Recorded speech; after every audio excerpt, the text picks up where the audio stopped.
My friend, I can scarce believe it. You confronted the Wormlord and lived to tell the tale.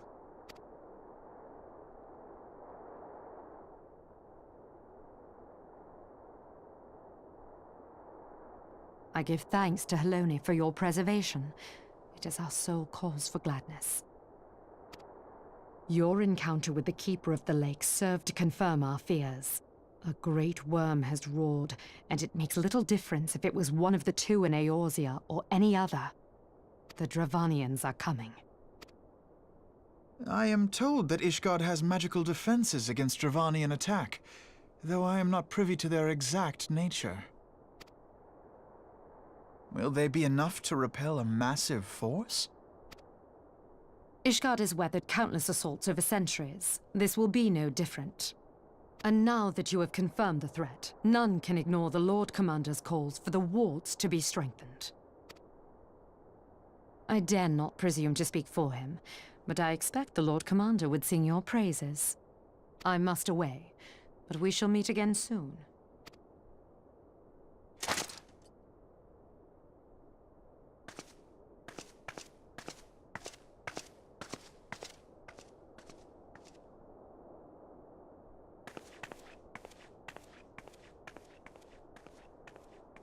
Countless assaults weathered, and this will be no different? Why am I not convinced?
Now that everything's calmed down a bit, relatively speaking I mean, I thought it might be a good time to share our progress on the weapon.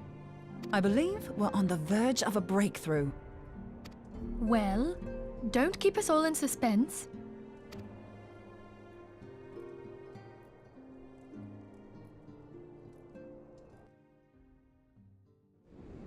Just in case anyone's forgotten, let's start by reviewing what we already know.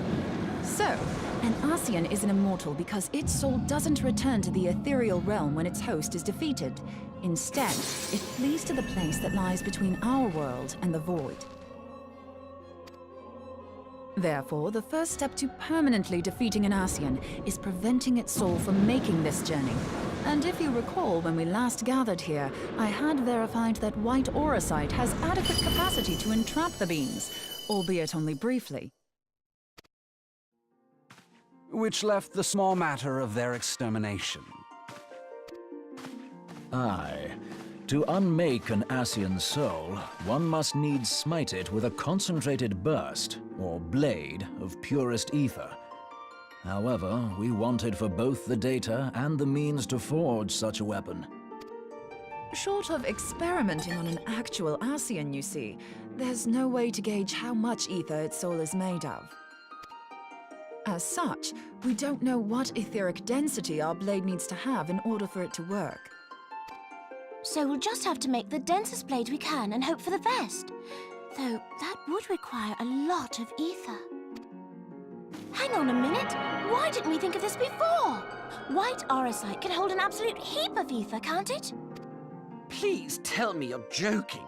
God's sakes, Ida. I feel as though I'm reliving the same scene over and over with you. How many times do you need to be told that white auracite cannot store ether for long periods? Being intangible matter, ether is given to dispersion. Only in its crystallized form is it a stable source of energy. I will test you later on this, so see to it you do not forget. Right, yes. It's all coming back to me. So our hopes rest on good old crystals again, do they? While they are certainly reliable, they leave something to be desired in the area of portability. Indeed. I am reminded of the quantity of corrupted crystals required to thwart Leviathan, and the extraordinary lengths to which the Lamentsons went to transport them. What if it should prove that a similar quantity was needed to destroy an Ascian's soul? or still more. I do not envy the poor sod who has to lug all of that around on the off chance that an Ascian appears. That's the very problem we set out to solve, and I reckon we've found the answer. If it isn't practical to lug around the ether we need, we'll just have to draw upon another source. And the only viable source is the land. If you mean to tap the Great River of Ether, know that it will entail considerable risk. Meddling with the currents may well induce a surge like to the one which despoiled Mordona. Give me a bit more credit, will you? Why would we need to tap the river when there are veritable reservoirs jutting out all over the land? I speak of corrupted crystals. It might be that their aspect is out of balance, but a crystal's a crystal. It contains ether, and we can help ourselves to it. While corrupted crystals are indeed abundant, there is no guarantee that they will be in close proximity at a crucial moment. But what if we don't need them to be? What if we could tap their power from afar? A malm away, say? If we could do that, we'd have ready access to ether aplenty in almost every corner of Eorzea.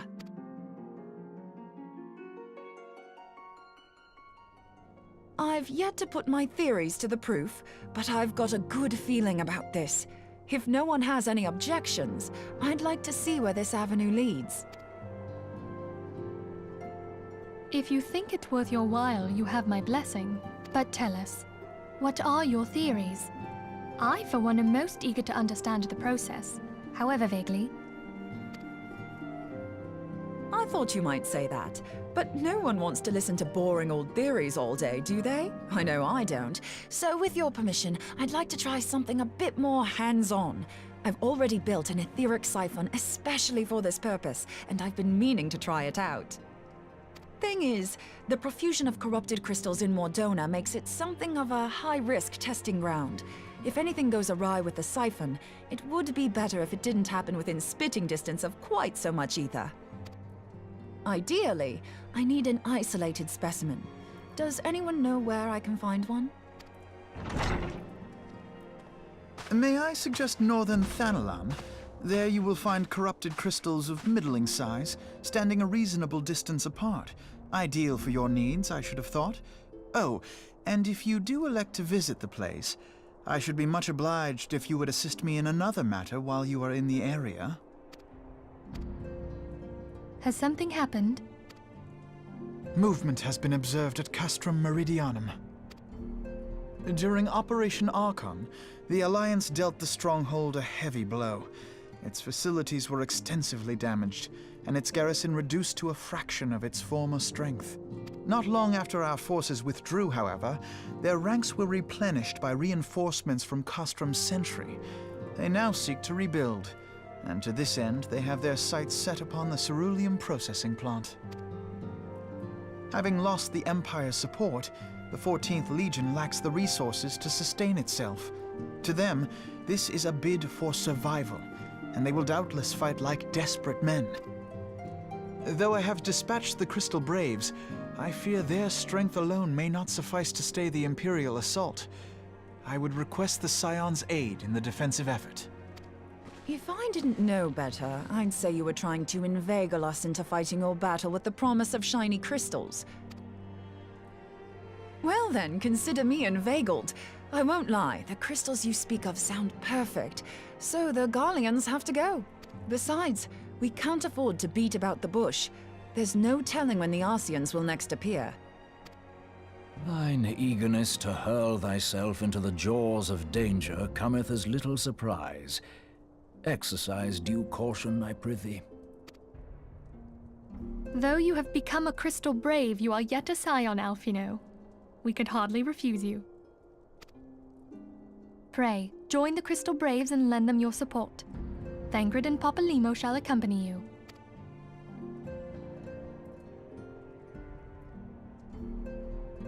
Ida and Yashtola, in the meantime I would have you assist Moonbreeder. Scout out the crystal clusters, that the testing may commence as soon as the Garlean threat has been eliminated. If it please you, I shall continue mine own experiments on white orosite. Thank you, Arianger. Everyone, pray see to your preparations and depart as soon as you are able. Go well, and be safe.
Hold on, I won't be a second.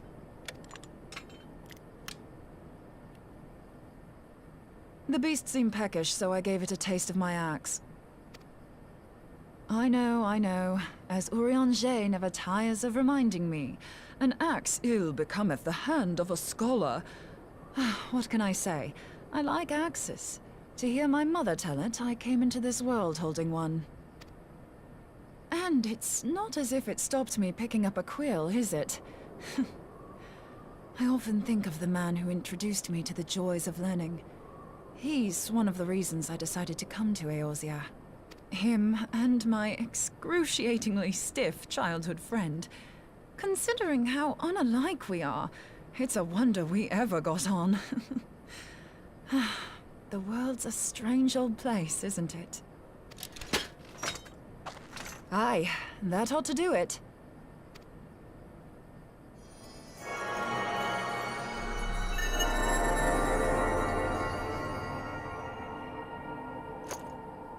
So far, so good. At these concentrations, it shouldn't matter too much if something goes awry. Just enough ether to make it interesting. Did you see that? The way the crystal glowed? The siphon works, I'm happy to say. With a few refinements, it should satisfy our appetite for ether, which just leaves the small matter of forging our blade. I'm not sure how to go about it just yet, but I swear to find a way. I'll put a blade in your hands if it's the last thing I do. She senses me. A useful talent.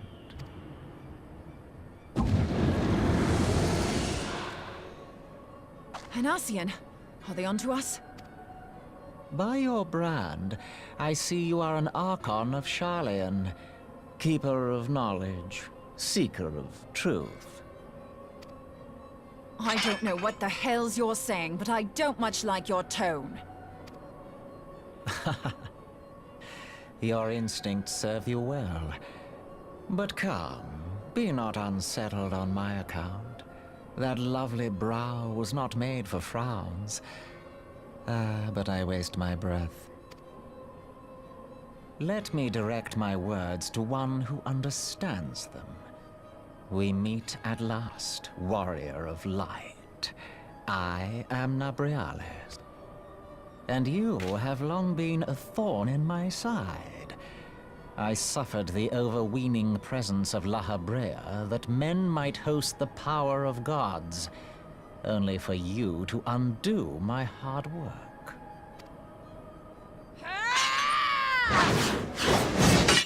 Oh, bugger. Do settle down. You must concede that I acted in self-defense. But what's this? I do not sense the blessing of light. Oh, dear. Could it be that frail Hydaelyn has forgotten her champion? This I did not foresee.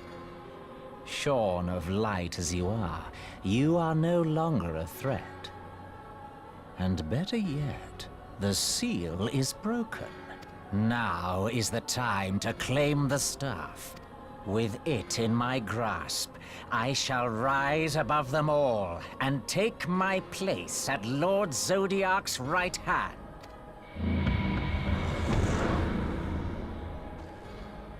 What did that bastard want with us? Nabriales, he calls himself. With charm like that, I'll bet he has maidens falling at his feet. Unconscious. But this staff... You say just talking about it had the bastard grinning like a brat on his name day. Must be quite a staff. Oh, gods. He means Tupsimati, Master Louis Soir's staff. Minfilia's in danger. We have to get back to the Rising Stones.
You too. So, you were able to divine my intent. What now, warrior of light? Ah, but that name is no longer fitting. You have become decidedly dull, and quite incapable of barring my entry. What do you mean? You truly do not know? Then I suppose it is only right that I enlighten you. The blessing of light kept you and your fellow meddlers safe. It was that which prevented my kind from entering your domain. My kind, I say, though it had no power over the likes of Elidibus and La Habrea. Being of this world, they could come and go as they please, while I could only look on. But I need look no longer. Now that the seal is gone, I mean to act. Unlike the others, I am not given to waiting. I shall take that staff and bring about the next rejoining. Rejoining? Then it was your doing. The Isle of Val, the scholars, all of it.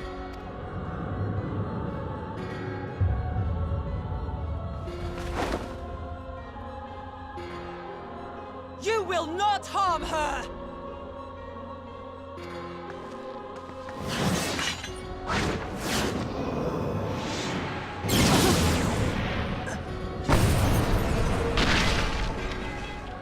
Moonbreeder! Why must you insist on forcing my hand? Did you learn nothing from our last meeting? Ah, but I forget. My words fall upon deaf ears. The staff is but a broken relic, a memorial to the departed. What possible use could you have for it?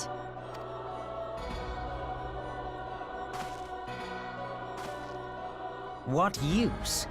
You mean to say that all this time you kept the key, never knowing what it was you possessed? The staff Tupsimati, or rather the stone tablet it bears, is host to a great power. Together with the horn, it can be used to draw vast quantities of ether from its bearer's surroundings.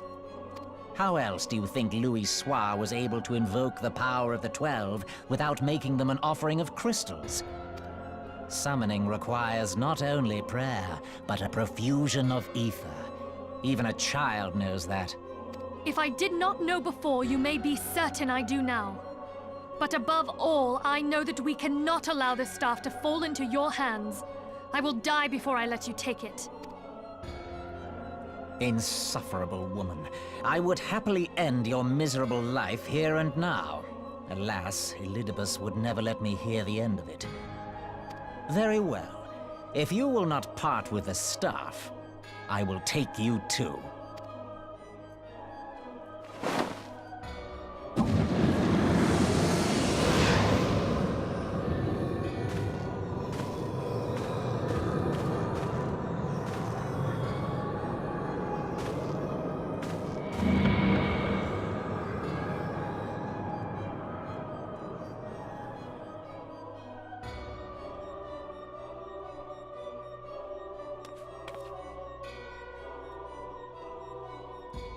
After them! Quickly! Before the rift closes!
You're safe.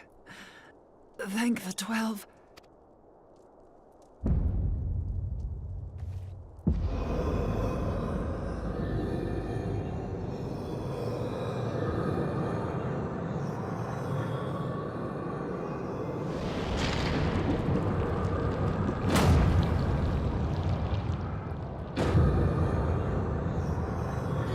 You may have bested me this day, but what of the next? What of all the days to come?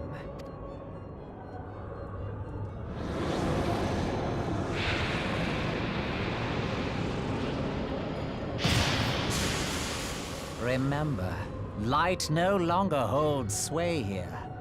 I may return whensoever I wish, again and again and again. Eventually, you will falter, and the staff will be mine. Until next time, scions.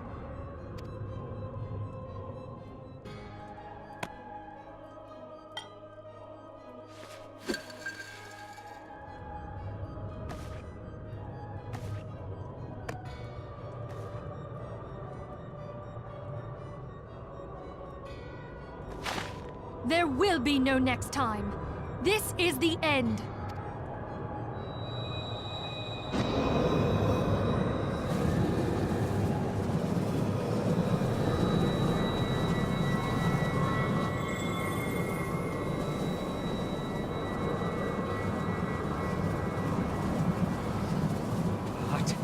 What trickery is this? No. No!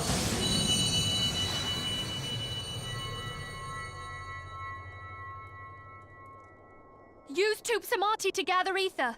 Quickly, before...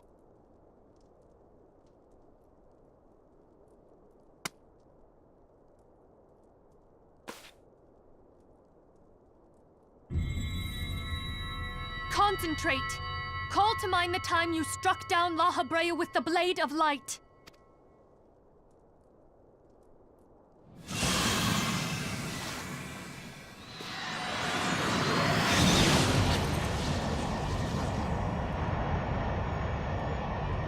Why won't it work?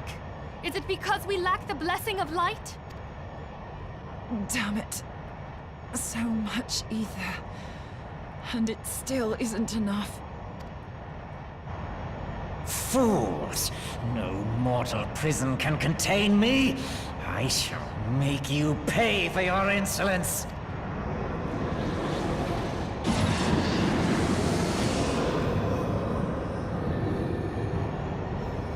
Please, Mother Heidelin, hearken to our plea. Lend us your divine light. Why can you not hear us? Do our words no longer reach you?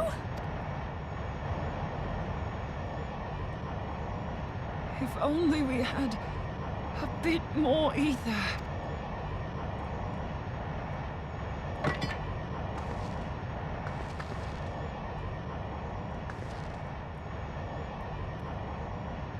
Moonbreeder, what are you doing? Master Louisoix, I understand now. The choice you made in death. There is life. Farewell, Urianger. You damned old coot.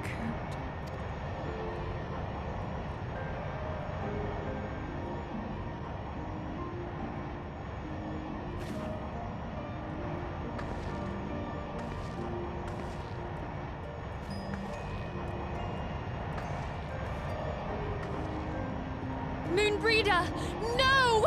You mustn't!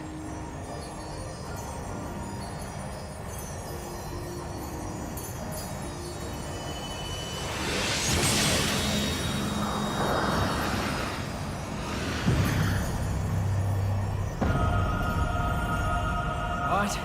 No! It cannot end! I am eternal! I am immortal!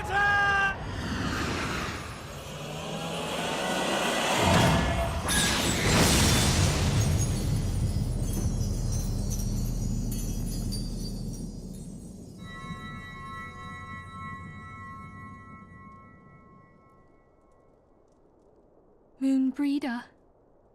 She's gone.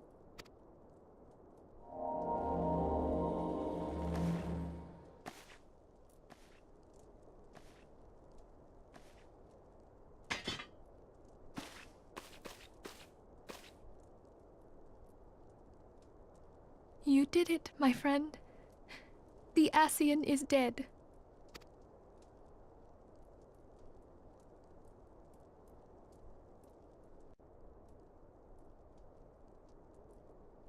This device is a legacy of Moonbreeder's toils and sacrifice. I shall hold on to it for safekeeping. Minfilia, are you all right? I am. Oh, we were surveying northern Thanalan when we received the distress call. We returned as swiftly as we were able. It seems you have everything in hand, however. What happened here? Where is Moonbreeder?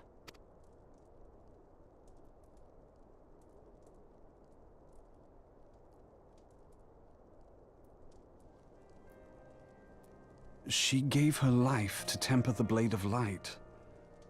I have no words.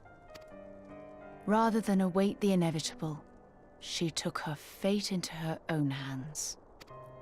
Does Urianger know?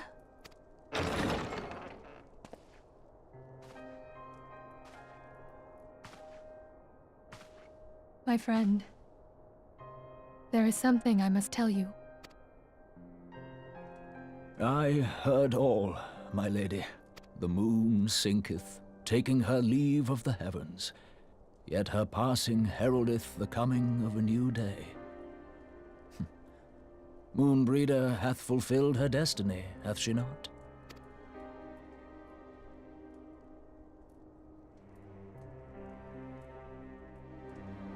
Long ago, far across the seas in the Sharlayan motherland, Moonbreeder and I did study under the sage tutelage of Master Louisoix.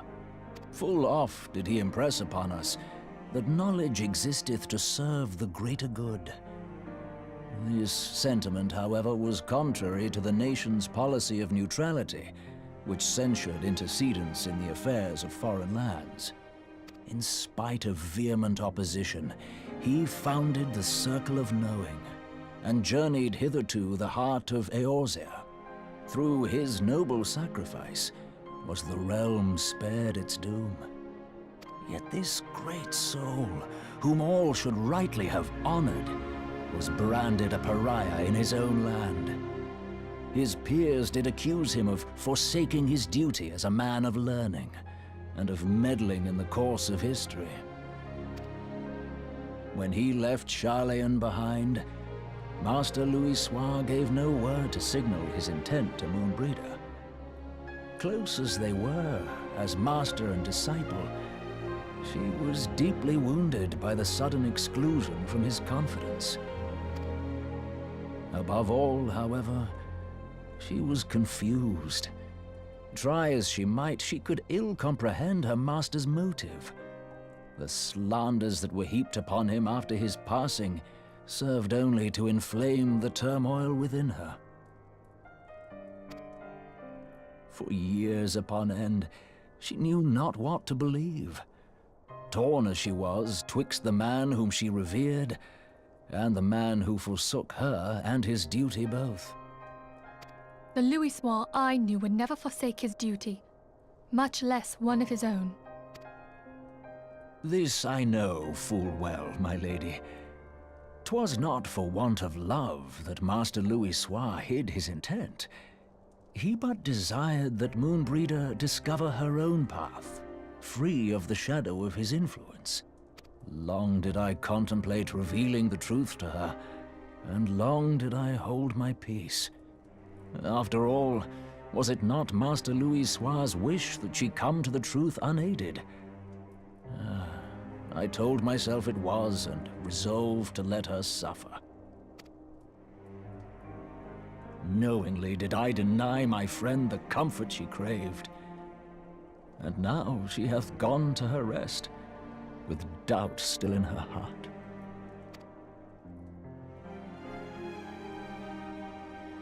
Speakest thou in earnest? Did Moonbreeder truly come to understand Master Louisoix's will before the end?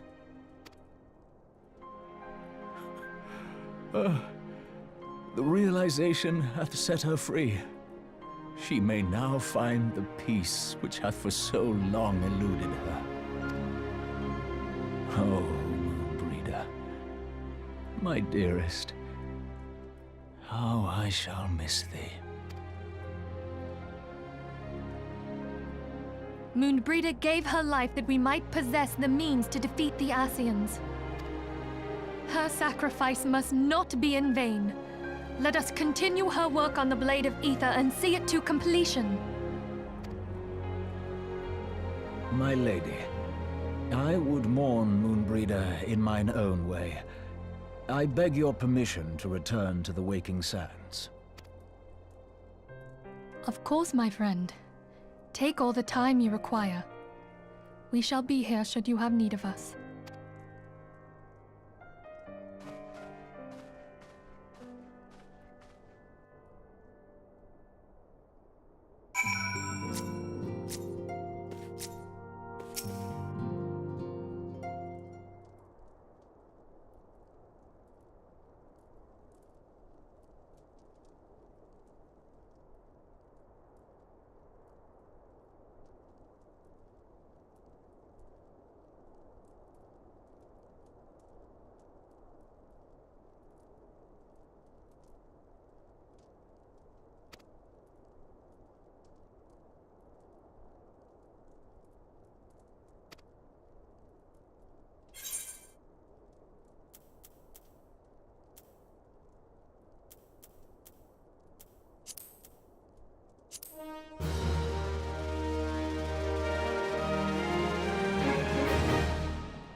Forgive me, Moonbreeder.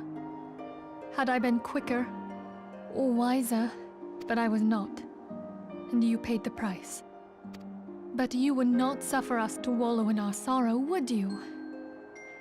You would tell us to pick ourselves up and get on with it. And so we shall. We shall defend this realm and her people to the last.